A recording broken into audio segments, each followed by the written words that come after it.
시장에서 숨은 진주를 찾는 230 종목 캐치 시간입니다. 오늘도 최수창 파트너 이담교 캐스터와 함께하겠습니다. 두 분 안녕하십니까? 안녕하세요. 네, 안녕하세요. 먼저 오늘의 주제 같이 확인해 보겠습니다.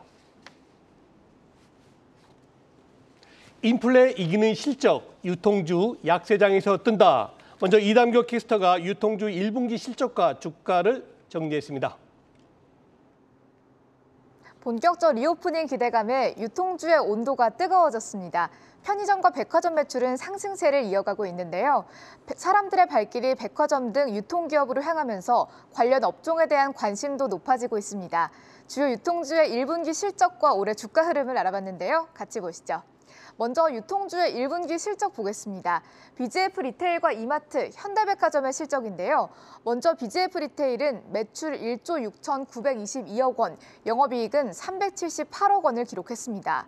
영업이익이 무려 75% 증가한 건데요. 증권사의 전망치를 크게 웃돌았습니다. 동사는 유동인구 증가, 그리고 차별화 상품 운영 확장에 따른 매출 신장을 실적 성장의 요인으로 꼽았는데요. 특히 가정 간편식의 매출 증가가 부각되었다고 설명했습니다. 이마트의 실적도 보겠습니다. 매출은 7조 35억 원, 영업이익은 344억 원을 기록했는데요. 영업이익이 72%나 대폭 감소했습니다. 증권사는 이마트 어닝 쇼크의 원인이 G마켓 글로벌 등 신규 편입 자회사들의 실적 부진이라고 분석했습니다. 현대백화점의 실적도 보시죠.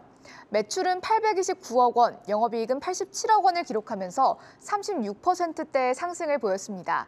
현대백화점은 특히 패션 등 고마진 상품의 매출이 늘면서 이익이 개선되었다고 분석했습니다. 다음은 유통주의 주가 흐름도 살펴보도록 하겠습니다. BGF 리테일의 주가부터 보시죠. 1월 14만 3,500원이었던 주가가 3월에 큰 폭의 상승을 보입니다. 16만 9,500원까지 오르는데요. 사회적 거리두기가 완화되면서 편의점 유동인구가 대폭 상승했죠. 주가도 그에 화답했습니다. 지난주 19만 6,500원까지 오르면서 마감했습니다. 이마트의 주가는 다소 흐름이 달랐습니다. 오히려 1월 이후에 주가가 하락세를 보이고 있는 건데요. 1월에 15만 원대였던 주가는 3월에 14만 4천 원대까지 떨어졌습니다. 이번 달엔 12만 원 초반대까지 내려오고 말았습니다. 본업인 마트 부문은 실적이 양호했지만 그 외 계열사의 실적 부진으로 인해서 주가가 하락한 것으로 풀이됩니다. 현대백화점의 주가도 보겠습니다. 보시는 것처럼 큰 폭의 주가 변동은 없는데요. 1월에 7만 4천 원대였던 주가는 지난주엔 7만 7천 원대까지 올라왔습니다. 증권사는 백화점주를 긍정적으로 바라봤죠. 상대적으로 회복세가 더뎠던 패션, 스포츠 등 매출이 증가세를 보였다면서 이후 백화점주가 훈풍을 이어갈 것이라고 전망했습니다. 지금까지 유통주의 1분기 실적과 주가 흐름 알아봤습니다.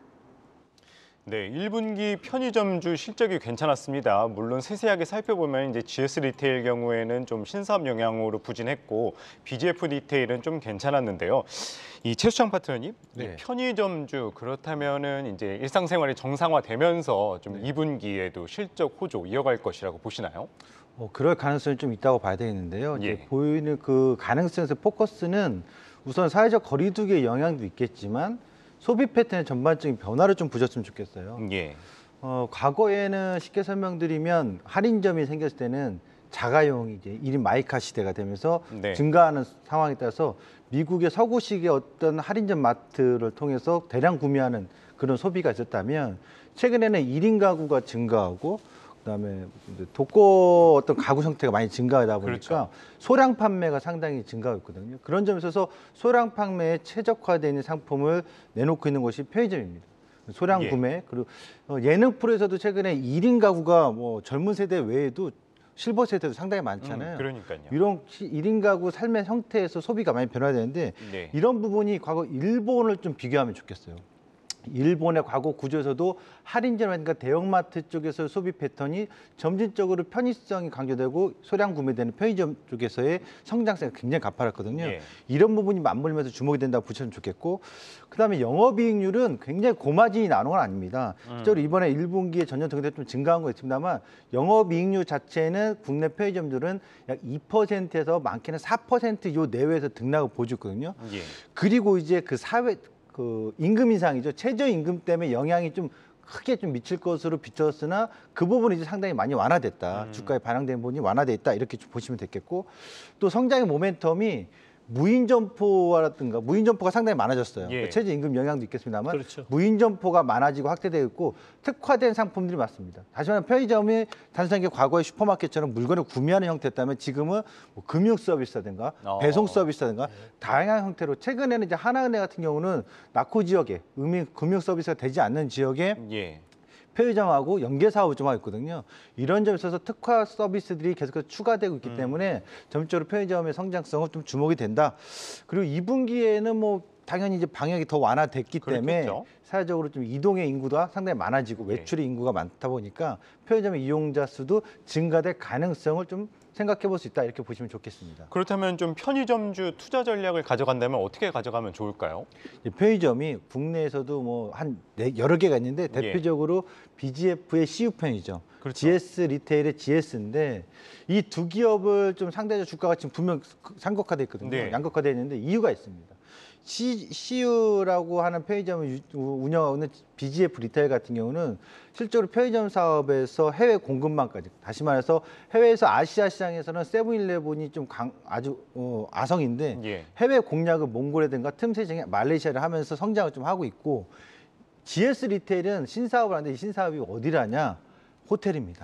그러니까 호텔 사업이 자회사에서 하고 있기 때문에 뭐 삼성동의 그랜드 인터컨티넨탈라든가 코엑스 예. 쪽에 있는 그러니까 호텔 사업이 적자를 면치 못하다 보니까 실적을 비교하면 상반되게 조금 차이가 낮아졌다. 있었네요. 네. 그리고 영업이익률도 실적으로 BGF 리테일이 조금 더 높게 3에서 4%대 영업이익률을 보여주고 있다는 점에서 상대적으로 편의점에 대한 선호도를 한다면 BGF 리테일에 대한 투자가 좀 더 유망하지 않겠냐 이렇게 예. 좀 보시면 좋겠습니다. 네, 편의점에 이어서 백화점도 1분기 실적이라든가 주가가 그렇게 나쁘지 않았습니다. 먼저 2분기 실적 전망은 어떻게 보십니까? 지금 1분기 실적을 먼저 살펴보면 네. 살펴보면 매출은 3사 신세계, 현대, 롯데가 평균적으로 30에서 40%가 증가했고요. 네. 예. 영업이익은 신세계가 1,636억, 현대백화점이 1,017억, 그다음에 롯데백화점이 1,050억입니다. 예. 전반적으로 전년 동기 대비 다 좋게 발표가 됐는데 그렇죠. 이게 이제 2분기가 더 좋을 거냐 여부거든요. 글쎄, 그게 문제죠. 제가 보기에는 일단 선반영 어느 정도 된 게 아니냐. 그러니까 미리 거리두기 완화되고 사회적으로 완화되니까 항상 시즌에 보면 의류 소비 같은 경우가 봄, 가을에 많다고 했잖아요. 그렇죠. 지금 딱 그 시점인데 또 2분기는 4, 5, 6월 그러니까 이 시점에도 이어질 수는 있다. 예. 이렇게 좀 보여지는데 그 포인트가 어떤 거냐면 세부적으로 매출이라든가 영업이익이 좋아진 내용을 보면 골프, 품목이, 해외 명품, 아웃도어, 그다음에 여성 패션, 예. 남성복 이런 쪽에서 실적으로 매출이 증가했기 때문에 4, 5월 달 지금도 그 계절이니까 2분기의 실적도 긍정적으로 좀 더 이어질 수는 있다. 이렇게 좀 보여집니다. 그리고 한 가지 우려스러운 점은 이 백화점의 소비가 양극화인데 다시 말하면 물가가 막 상승해서 예. 임금이 인상되지 않고 그러면 소비 지갑이 좀 닫힐 가능성이 있거든요.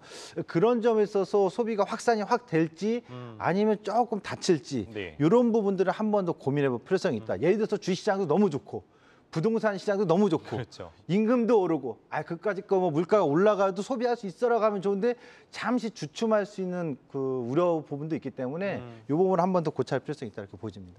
네, 자 그럼 우리 시청자분들이 궁금해하시는 백화점주의 투자 전략은 어떻게 해야 됩니까? 그래서 이런 부분들을 제가 말씀드렸듯이 백화점은 장기적으로 좋다 생각하시는 분도 있을 거예요. 지금 좋으니까 네. 앞으로 주가가 고점 대비 많이 내려와서 저평가됐다. 분명히 PBR 가치를 본다면 뭐 토지 자산 가치까지 하면은 분명히 저평가 있는 건 맞는데 소비 패턴 자체가 백화점이나 할인마트 쪽으로 가지 않는다고 전 봐요. 이유 이제 정자상거래가 워낙 많이 커지고 있고 아까 말씀드렸듯이 편의점식으로 소량 구매 형태로 이어지고 있다는 거. 그리고 또 이 대량 구매가 홈쇼핑도 마찬가지입니다. 예. 뭐 식품 같은 것도 가정간편식도 대량에 한 번에 할인으로 해주니까 제가 봤을 때는 백화점이나 할인점 소비는 이번에 구간에서 좀 일시적인 소비 증가 형태로 좀 봐야 되지 않겠냐. 그런 점에 있어서 저는 백화점이나 할인마트 쪽은 투자 전략상 조금 관망이나 보수적인 관점으로 보는 게 낫지 않겠냐 이렇게 보여집니다. 뭐 편의점주나 백화점주는 뭐 좀 주가 흐름 괜찮았는데 상대적으로 이커머스 관련주는 좀 주가 흐름이 부진한 것 같은데요. 아무래도 이제 사회거리두기가 해제가 되면서 좀 앞으로 좀 전자상거래 관련주 뭐 어떻게 보시나요? 그러면은? 이 전자상거래는 대표적으로 네이버를 보셔야 될 수밖에 그렇죠. 없어요. 예. 그러니까 국내 지난번에도 우리 이상국 캐시에서 배웠잖아요. 그렇죠. 네이버가 결제 금액이 1입니다. 네. 그다음에 쿠팡인데 전자상거래에 있어서 국내에 있어서 좀 우려되는 부분들은 춘추전국 시대예요. 절대 강자가 없는 거죠. 뭐 중국의 알리페이라든가 알리바바든가 그렇죠. 아니면 미국의 아마존처럼 딱 절대 강자가 있으면 좋은데 사실상 전자상거래 인터넷 쇼핑몰의 1세대들은 지금 몰락하고 있고 새롭게 플랫폼 IT 플랫폼 업체들이 좀 규모를 키우면서 가고 있습니다. 네. 그런 점에 있어서 제가 보는 관점에서는 비대면 시대에 고성장했던 것 따른 차익 매물이 나오는 과정이고 네. 추후에 전체적 유통업체를 보면 편의점이라든가 할인마트, 백화점, 이커머스 다 하면 결정적으로 이커머스가 더 커질 수밖에 없다는 그렇죠. 저는 그렇게 봐요. 네. 그런 점에서 계속 지속적인 관심은 갖되 이커머스 부분에 있어서는 춘추전국 시대 그리고 고성장에 대한 프리미엄이 많이 붙으면서 차익 매물이 나오는 과정이라서 네. 지금 시점에서는 주가의 재미, 어떤 수익률 상황에서의 어떤 트레이딩 개념에서는 좀 재미는 못 볼 것이다. 네. 단 네이버는 지속적으로 관찰하고 저가 매수를 해볼 수는 있다. 장기적으로 성장하는 가치가 있기 때문에 지금 27만 원대가 내려오면 그 시점 말씀드렸잖아요. 예. 그런 점에 있어서 이커머스에서 저는 네이버는 지속적으로 관심, 그러나 다른 어떤 온라인 쇼핑이라든가 전자상거래 쪽은 조금 보수적으로 더 체크해볼 필요성이 네. 있지 않을까라고 보여집니다. 네. 자, 오늘 그럼 230 종목 캐치에서는 어떤 종목 선정했는지 같이 보시죠. 네, 한섬이군요. 의류업체죠. 한섬. 오늘 선정한 패턴 한번 진단해 주시죠. 네, 그 아까 백화점 얘기할 때 네. 매출 영업이익 좋았는데 품목들이 다 나와서 얘기를 한 적 있잖아요. 말씀하셨죠? 그렇죠. 예, 예. 네. 그러면 결국 백화점에 다 납품하고 있는 의류 업체들이 좀 봤는데 최근에 의류 네. 업체가 움직임이 상당히 좋다. 그 중에서 한섬을 좀 볼 필요성이 있는데 한섬 같은 경우는 1분기 실적도 상당히 좋게 나왔어요. 그래서 1분기에 발표된 실적을 보면 매출이 3,915억 원, 예. 전년 동기 대비해서 17% 이상, 영업이익이 591억으로 우리 영업이익이 한 30% 이상이 증가했거든요. 좋네요. 네. 이렇게 좋아진 점은 결국 의류 소비가 반영이 됐다라고 봐야 되는데 네. 특이한 점은 이 회사가 이제 전문 온라인 쇼핑 샵을 운영합니다. 그래서 자회사에서 지금 더 한섬닷컴, H패션몰, EQL이라고 해서 전문 온라인 몰을 운영하면서 이 부분에서 또 이익이 좀 증대된 게 반영이 되고 있다. 이렇게 예. 좀 봐야 될 것 같고요. 최근에 공교롭게도 패션업체든가 의류업체들, 유통업체들이 또 하나의 신사업을 하는 게 화장품은 과거에 많이 불었잖아요. 근데 네. 화장품 안에서도 향수 사업을, 니치 향수 사업을 많이들 합니다. 그래서 뭐 삼성물산도 마찬가지고요. 대부분 그다음에 또 FNF도 마찬가지죠. 네. 이 지금 니치 향수에 대한 고성장세에 대해 주목을 하는데 이 부분에 있어서도 주목이 된다. 이렇게 좀 봐야 될 것 같습니다. 또 하나는 이 회사가 최근에 물류를 자동화하면서 물류 부분에 있어서의 절감, 인건비 절감을 통해서 이익이 좀 더 증대되고 있는 점이 주목이 된다. 차트 잠깐만 한번 잡아주시면 한섬을 한번 볼까요? 한섬의 차트를 이렇게 보시면 최근에 시장의 무너짐에도 방어적인 성격으로 이렇게 무너짐이 없이 그러네요. 거래량이 터지면서 고점을 한번 높여갔거든요. 예. 요거와 더불어서 더 네이처스 홀딩스도 같이 보시면 물류 의류업체들이 좀 상승의 흐름이 양호하게 나오고 있다. 지금 국면에서 이렇게 보시면 좋겠습니다. 네, 오늘 230 종목 캐치는 리오프닝 대표적인 관련주죠. 백화점주, 편의점주에 대해서 알아봤습니다. 지금까지 최수창 와운의 파트너였습니다. 말씀 고맙습니다. 네, 감사합니다.